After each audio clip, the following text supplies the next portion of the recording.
A'udzubillahi minasyaitonirrajim. Bismillahirrahmanirrahim. Assalamualaikum warahmatullahi wabarakatuh. Alhamdulillahirabbil alamin wassalatu wassalamu ala asyrafil anbiya'i wal mursalin wa ala alihi wa sahbihi ajma'in. Alhamdulillah, segala puji bagi Allah kerana telah memberi nikmat dan kesempatan untuk kita bersua dalam tazkirah di bawah tajuk keutamaan menjaga lidah. Hadirin yang diridai Allah, apabila kita berpuasa, Islam bukan sekadar menyuruh kita menahan lapar dan dahaga, tetapi mendidik kita untuk memperbaiki akhlak dan membersihkan hati.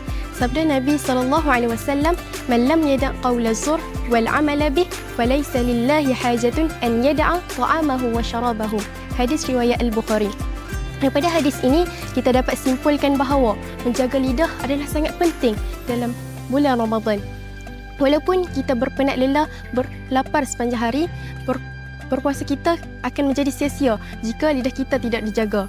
Sebagai seorang pelajar, realitinya kita sangat dekat dengan isu ini.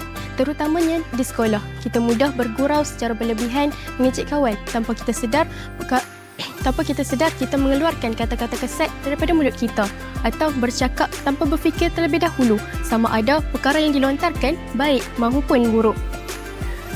Mungkin perkara ini nampak kecil di mata setengah pihak, namun ianya memberikan kesan negatif sehingga ia menyakiti hati orang lain dan mengurangkan pahala puasa kita sendiri.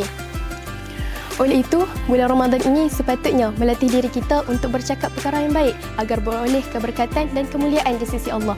Marilah kita menjaga tutur kata yang baik dalam bulan Ramadan dan bulan-bulan berikutnya. #lidah dijaga, iman terpelihara. Sekian wabillahi taufiq wa hidayah. Wassalamualaikum warahmatullahi wabarakatuh.